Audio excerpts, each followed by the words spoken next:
I feel like women are choosing to stay single because of the fact that we know that men don't like us. Not all men, of course. And it's not just weaponizing confidence and single married mom. Women know that you guys don't really like us. You see often women talking about how men don't remember their birthdays or their holidays or don't know what they like. Some of them can't name their siblings or their partner's parent. But you're active in your local Dungeons and Dragons team, or you participate in the fantasy football draft and the whole entire season. You can spout off stats about Pokemon or Yu-Gi-Oh! Or your favorite baseball team or rugby team. You know these people's hometowns and birth dates and shit. But you choose to not invest that time in your partner because honestly, you don't care enough. If you loved your partner, wouldn't you want to know like their favorite TV show, their favorite meal, what they like to read about? If you really cared about your partner, if you have children, you should be able to take care of those children without texting or calling your partner every 5 minutes if they've left the house. But all There we go. She keep throwing this partner, and I I hear what she said. Y'all choosing the wrong men that ain't into you like that. Bam. That part. Yes. You ain't he ain't into you like that, and you ain't into him because you complaining too much.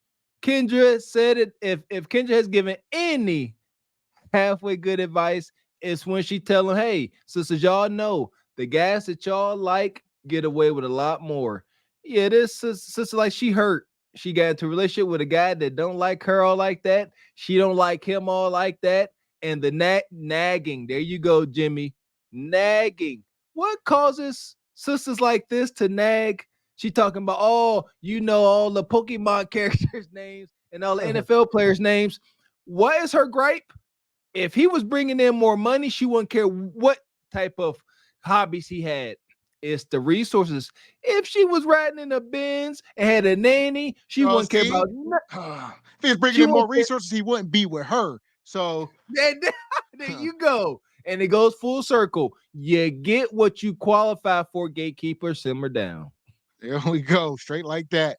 So gonna let her keep cooking. Scoring gatekeeper, people. Here we go. calling your partner every 5 minutes if they've left the house. But often, and we see this often, women don't have that in their partnership. And that's why so many women are choosing to stay single. Because women can find love and companionship in platonic relationships. And of course, it's not all men and all relationships. But if you listen, it's happening often. I know from experience, like I would invest time in trying to know what my partner liked. Did I want to listen to Michael Kay in the morning in the sports shows? No. Did I really care about learning what's going on in a hockey game? Not really. Guess how much interest I had really in learning how to play Yu-Gi-Oh? Zero. But I did these things because I loved my partner and I wanted to do stuff that they enjoyed. I wanted to know why they loved it so much. I wanted to be able to spend time with them because I knew they loved doing that, but wouldn't do anything with me and my friends and the things that I like. So for me to be able to spend time with them, I had to mold myself into someone who resembled them. But they never put that effort into me. A lot of women are feeling the same exact way and are ending relationships and they're staying single. Oh, there you go. All right. And the Godfather would say this a lot of times. We are not your friends. So you got There to you get go. understood the relationship dynamic ain't what y'all want it to be. It ain't like you and your girlfriends. It ain't that. It's really not. It's not. And whenever you have a man that's worth his salt, a man that you respect, and honor, and desire, these type of conversations ain't even a thing. She being very specific.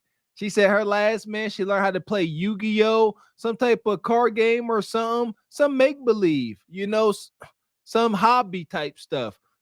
Granted, whatever you're into, shout out to Angry Man, Revenge of the Nerds, baby. That's cool. But that's a specific kind of man. Obviously, you picked wrong. That ain't what you desired. See what I'm saying? You picked some probably cool, solid nerd guy, but he wasn't making a little man in the boat tingle, and he wasn't keeping up with your Chanel purses. It's unfortunate. And here we go. Like I keep hitting on though. Two things is true. Step back and do the Kendrick cam, right? And then like we see the shoulders and stuff. Come on now, you ain't applying that kind of pressure There you to go. get the kind of man that you desire.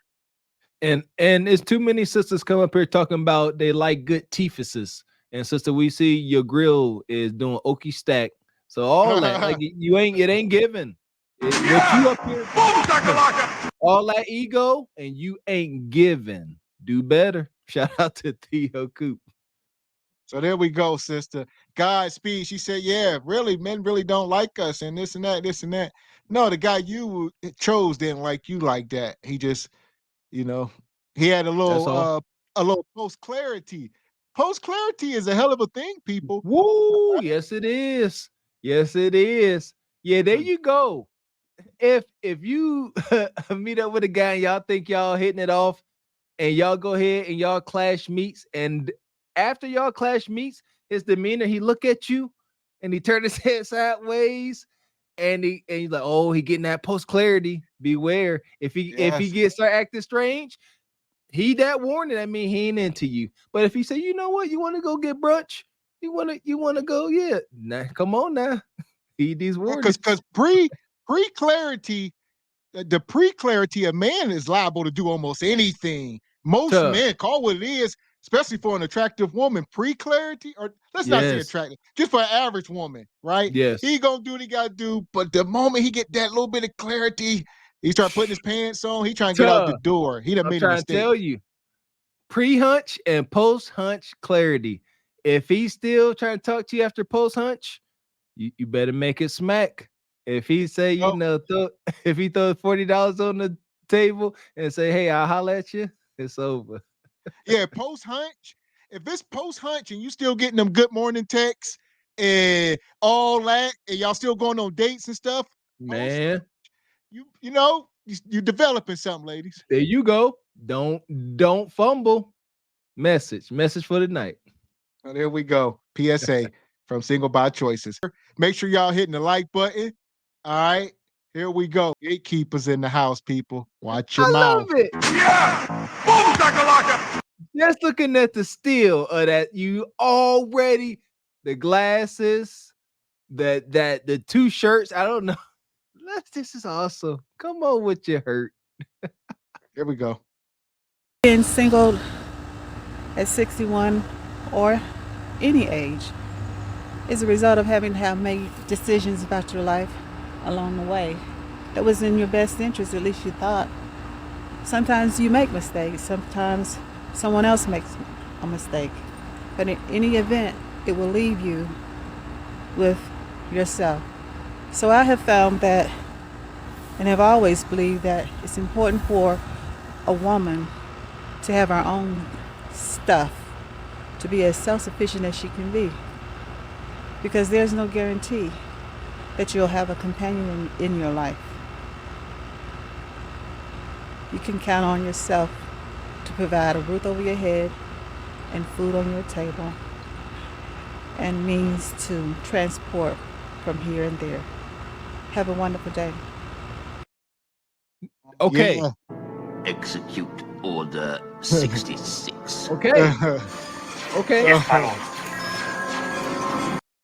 Granted, let's just take this slow. Okay. This is my only question to all y'all ladies that may want to listen to this advice. Do she look fulfilled? Does she appear? Did she come off as if she was living a fulfilled life that you would want to experience? Or do it look like her eye about to start twitching because come on, she look all wound up tight and stressed the HELL out. She completely stressed out. Her eyes all bugging. Trauma and drama, ladies. You can't move like a man. She talking about you gotta take care of yourself. You better become self-sufficient as possible because it ain't guaranteed you're gonna always have a man. And as Kev used to say, what in the world out there is guaranteed that's worth a dang? Anything that's worth it ain't no guarantees. Come on. She up here. Hell! Yeah. So Woo! that was her. She said, It's a ladies, do shame. the caption on the screen says decisions and choices made in your best interests along the way. So decisions and choices made in your best interests along the way. That's her message.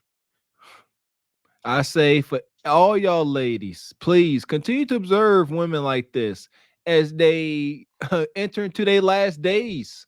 Seriously, because I mean, time gonna continue on, and they story show come to an end. See how it comes to an end. Will they, transition amongst their loved ones in a nice, happy environment, or they gonna be on somebody's in somebody's hospice? Y'all know how it go, getting taken care of by some mystery Nakisha abusing her, taking her medications. Shout out to Gunmetal Guy. He said that's the look of that blade entering you in your sleep. Yeah. She gonna do you like my man Jada Kiss. She gonna say, quit screaming like it's a slug, it's only the Hulk. All right. She said, quit screaming like it's a slug, it's only the Hulk. All right. She just gonna Hulk you now. Yeah! Boom shakalaka! Yeah, this is thin line between love and hate vibes right here, baby. You don't and granted, don't go telling King Auntie you love her and you don't. Straight to the jugular. Here we go, man. We're gonna keep the show moving. Shout out to Gunmetal Guy. Y'all out of here. Oh boy.